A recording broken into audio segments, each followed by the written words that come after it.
Hi, I'm Christy and welcome back to my channel. In today's video, I'm here to chat about some historical romances I've been enjoying lately. So today's video is a collab with Jess from Peace Love Books, which I'm so excited that she asked to do this collab with me. She wanted to chat about historical romances that we have both been enjoying lately. So I'm so excited. I love Jess so much. I got to meet her actually last fall and we both went to the Love in Vegas book signing, which was of course held in Las Vegas. We'll actually be seeing each other like this month. We'll be seeing each other at the end of this month at the Readers Take Denver signing, and then next month as well in Seattle, and then in the summer we'll see each other at Book Bonanza in Texas as well. So I am so excited to chat about these historical romances. That is my favorite subgenre of romance. I love historicals so much. They just bring the romance that I love to read. I am even wearing my Feeling Clinch AF sweatshirt today, which I got this off of Bonfire, I think last year. So good. We love a clinch cover. So when I was putting together this list, it was actually a little harder to do than I first expected. So while I do keep up with all of the new releases, all the new historical romances coming out, and I read historical romances every single month, it was actually hard to find ones that I have been super loving lately that are new releases. There are going to be a couple new releases that are on my list, but you're definitely going to see me chatting about some backlist historical romances on my list today as well. That said, if you do want to know my thoughts on newer historical romances, I have probably read them and I have reviewed them on Goodreads, which is where I post all of my reviews for every single book that I read. Of course, you can get to my Goodreads, which is linked in the description of all of my videos. Because yeah, I do keep up with the new historical romances and I've probably read them and reviewed them. Just didn't mean I love them, but like you can see my full thoughts there. So I have a list of over 10 that I'm going to chat about today. So while not all of these are my absolute favorites, they are ones that I have been enjoying and that I just kind of wanted to have a good mix to bring today. So I wanted to have like a variety of tropes, different vibes. I wanted to have like different levels of angst as well in there. So something for everyone, if you will. I also have these two as well from Elisa Braden, The Taming of a Highlander and then The Temptation of a Highlander, that I'm actually going to be reading this weekend. So these are on my TBR and I have high hopes for them. I'm pretty sure I'm going to love them. So yeah, I have high hopes for these and that's why I'm kind of chatting about them already too. But without further ado, we're going to jump into the historical romances that I've been enjoying lately. So first up is The Heartless Duke by Scarlett Scott. This is book 2 in her League of Dukes series. I read the first book last year and it was one of my favorites of the year. Absolutely obsessed. But this is the second book in the series. And this one is a true enemies to lovers situation with even a captor-captive setup.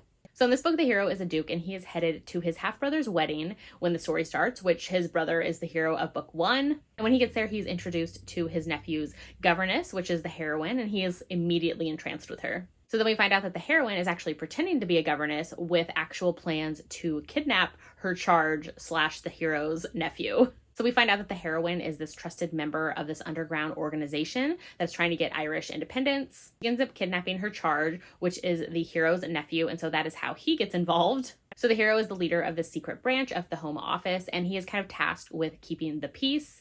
And so he gets involved when the heroine kidnaps his nephew when he is there visiting his family as well. So they get the nephew back, and then he ends up taking the heroine and putting her under like house arrest at his house. So I just loved the tension and energy between these two. It is a true like enemies to lovers setup and then like a captor-captive situation in a historical romance. Just so much fun. Just love this one. Love their banter. Love their energy. Scarlett Scott is an indie historical romance author. And I know that this whole series in particular is available on Hoopla as well for the audios.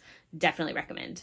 Next is The Counterfeit Scoundrel by Lorraine Heath. This is the first book in her new Chessman series, which is a spin-off series from her Once Upon a Dukedom series. And this one I really enjoyed. I thought it was a great start to the new series. In this one, the heroine was born into an aristocratic family and she has always yearned for a life outside of society. So she's been working as like kind of this amateur sleuth.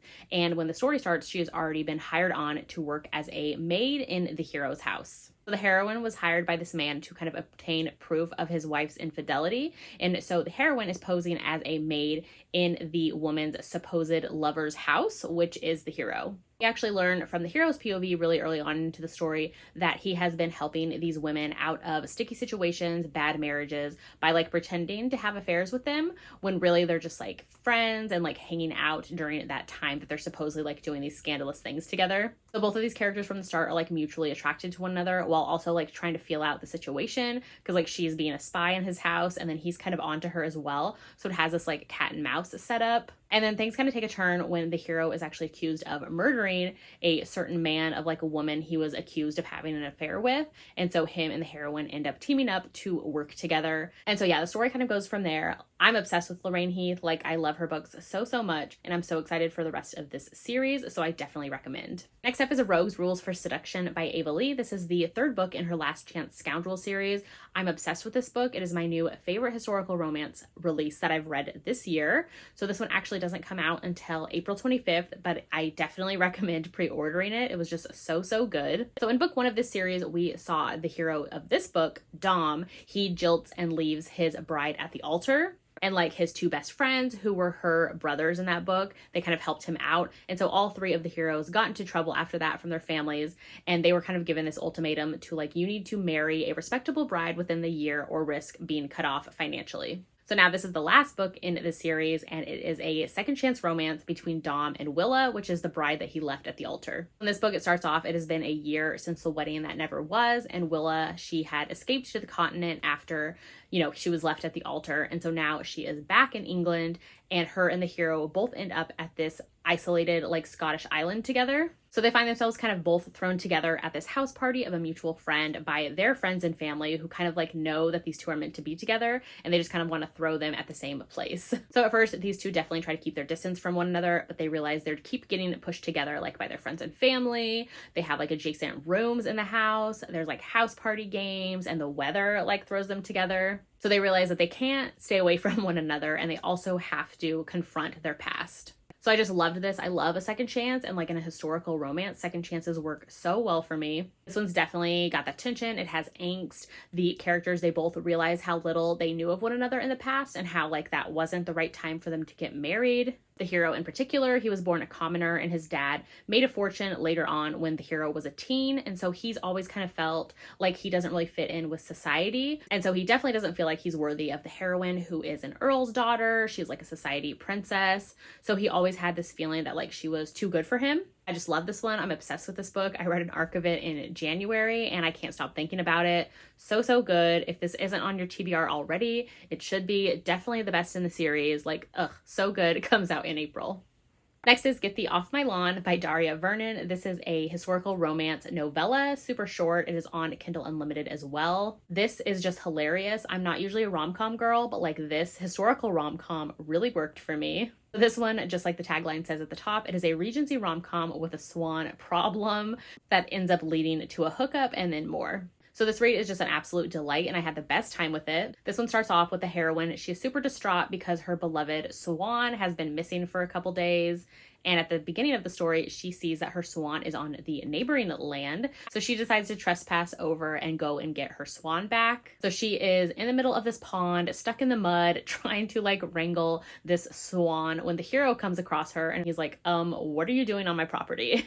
So the hero's father owns the land that the heroine has trespassed on, and they get into this like little bit of an argument, but like a bantery, fun way. I just loved how quick and witty this book was. The hero and the heroine, they end up taking off to his father's house to kind of clean up after she was stuck in the mud in the pond, which leads to a quick hookup, which I loved that both the hero and the heroine are experienced in this. Love to see that in historicals. So they end up going their separate ways, and then the hero can't stop thinking about her. So a couple days later, he kind of arranges this chance meeting of running into her. And then when he does, he learns some things about the heroine. And yeah, the story goes from there. Like, it's super short. It's like 140 pages, I think. It's on Kindle Unlimited. Like, it is a delight. It is so fun. Next up is The Wolf and the Wildfire by Stacey Reed. This one just came out. It is her newest historical romance this year. So this one, the premise is so unique. The heroine has lived her entire life as a man, and she is a recent psychology graduate who is working with her father. And the heroine and her father are tasked with helping this long-lost duke who had been missing from society for 10 years, but now he is back after being isolated in the Yukon wilds. So the heroine and her father are kind of tasked from the hero's mom to help the hero kind of get back into society. She wants him to be this like, upstanding gentleman of the ton. She wants to introduce him back to the queen and like to the rest of society. And the hero, he came back a very changed man after living isolated for so long. So like I mentioned, the heroine in this one has been living her entire life as a man, like since her birth. Her mother desperately wanted to give a son to her husband, and so when the baby was born, she accidentally told him like it was a boy. He went off to celebrate, and then after the fact is when the midwife told her like, hey, actually like that's a daughter,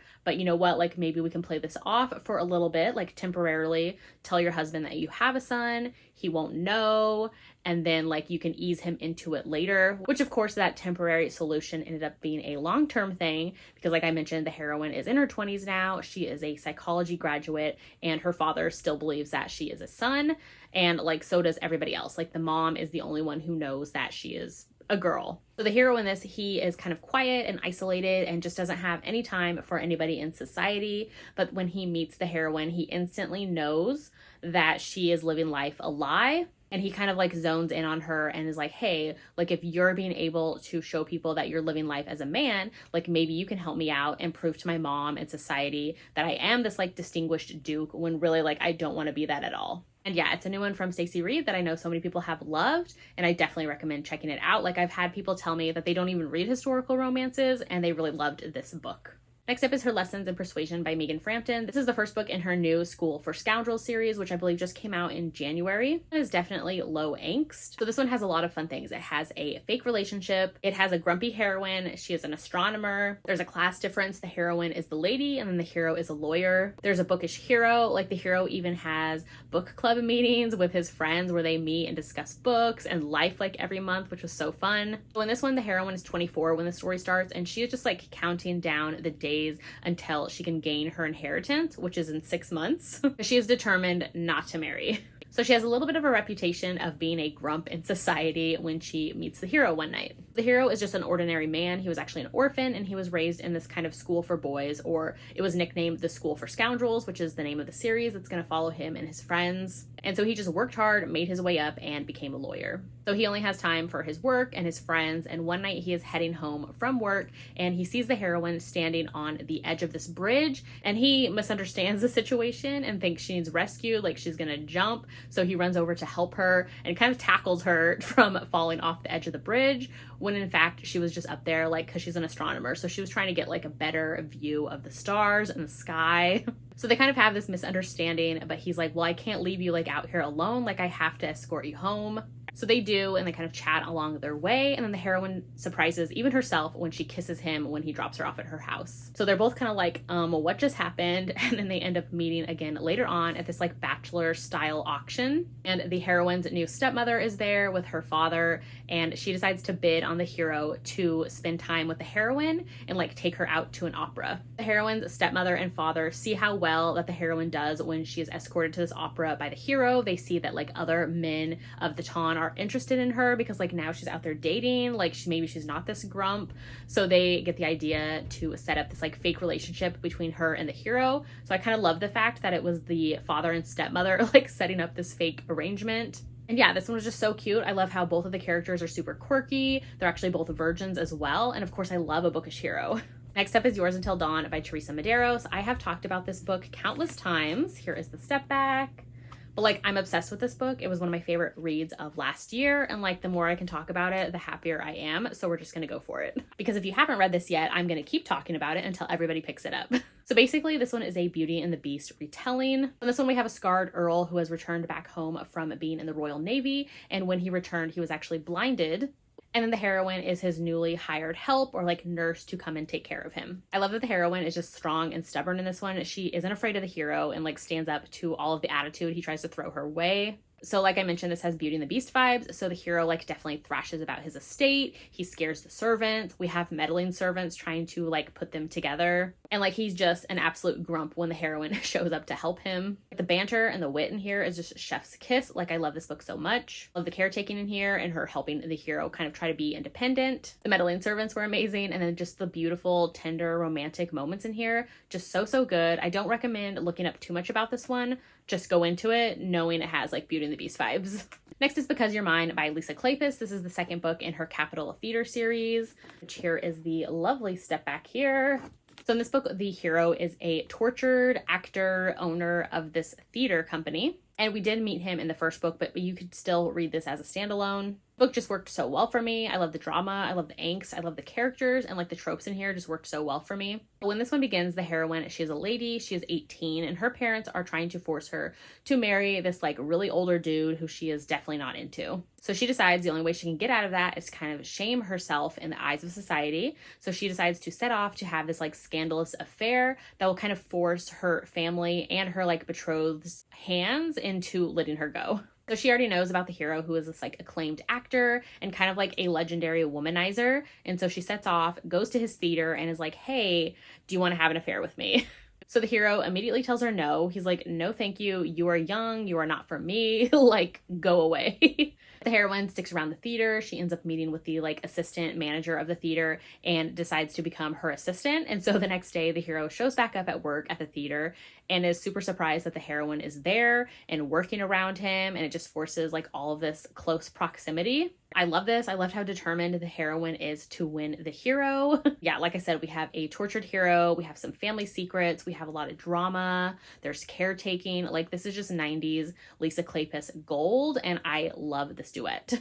Next up is The Duke in Question by Amelie Howard. This is actually her newest release, which just came out last fall. Spy historical romances aren't really my thing, but for some reason this book worked for me so well. So I do really enjoy Amelie Howard's historical romances, and this whole series has been working for me so well. I love the different settings we've been getting in this series and the diverse cast of characters as well. This one's just full of adventure. I love the action and the espionage kind of spy storyline. There's some great steamy times in here as well, and then the whole thing kind of takes place on this transatlantic journey from Europe to the US. There's also the hero and the heroine are trying to stop this political assassination that's supposed to be happening. And the couple and their chemistry, like all of it just worked so well for me. Hero in this one is a duke, so we do get that society setting as well, but he's also this spy master. And then the heroine, she has some secrets of her own, and I just love them together. But yeah, I definitely recommend this if you're kind of in the mood for a spy historical romance with some action and adventure with a little bit of taking place on the high seas as well.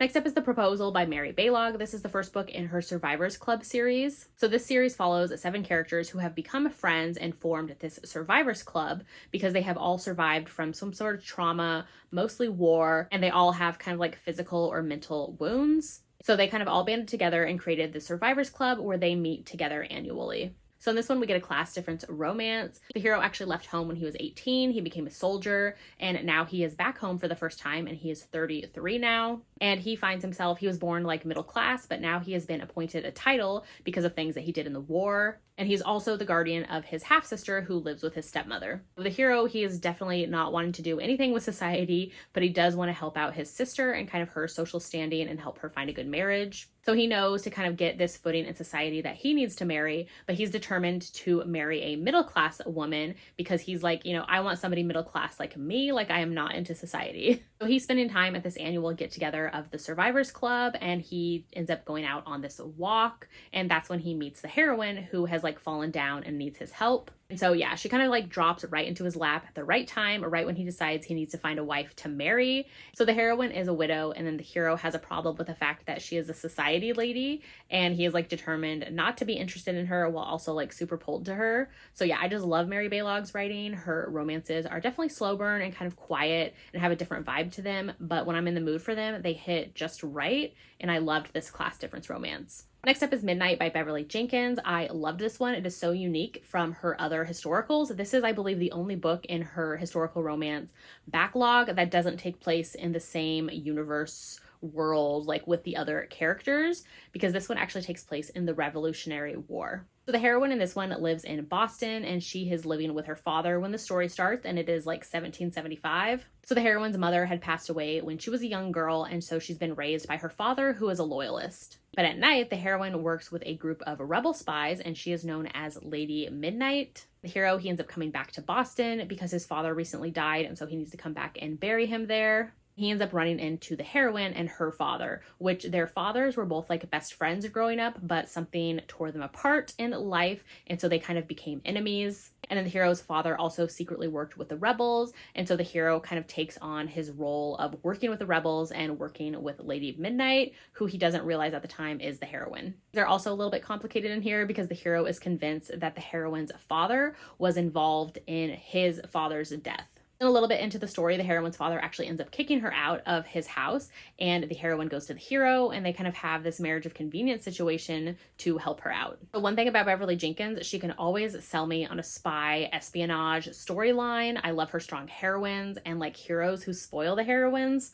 Always here for it. Like, this is such a great one that I don't hear people talking about much. And then lastly, I just finished this book this morning and had to add it to the list. So it is When the Earl Met His Match by Stacey Reed. This is the 4th book in her Wedded by Scandal series, which this whole series, they're kind of like marriage of convenience situations. So they have that theme in common, but these can definitely be read as standalones. So in this one, the hero is an heir to an earldom, and his father is sick and about to die, and he really wants his son to marry before he passes. But his father is also adamant that the hero should not marry for love because the hero's own mother like left him and his dad when he was younger. This hero decides to put out this advert in the newspaper to try to find a bride. And so the heroine is the one who finds his advert in the paper, and she's like, what is the gall of this man? Like, trying to find a bride in the newspaper? Like, I'm going to write back to him. And so she gets very sassy, and they actually end up becoming like pen pals for a little bit. So they start communicating for a couple of weeks back and forth. The heroine is a duke's daughter, and she is actually compromised in a sticky situation herself,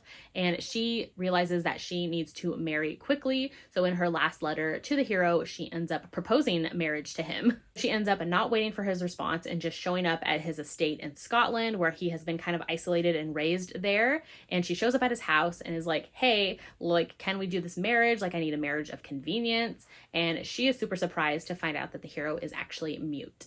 So I just love this. This was just like sweepingly romantic. It has a alpha hero, but like in a super sweet way. Like, I am trash for a romance with the hero thinking he is not worthy or capable of love. Like, this is what this book was. When the hero is like so obviously capable of love, he just doesn't realize it yet. Love this so much. Like, it is just so romantic. It is just everything I want in a Stacey Reed historical romance. And yeah, definitely recommend checking out this backlist read from her. So those are all the historical romances that I wanted to chat about today that I have been enjoying and loving lately. Let me know in the comments if you have read any of these that I talked about, or if you have any historical romance recs for me that you've been loving lately. I would love to know. I'm always looking for more. And definitely make sure to check out Jess's video as well. I can't wait to go watch hers and see the books that she has to recommend that she's been loving lately. So yeah, if you haven't done so yet, make sure to like and subscribe so you don't miss out on any of my future videos, and I'll see you in my next one.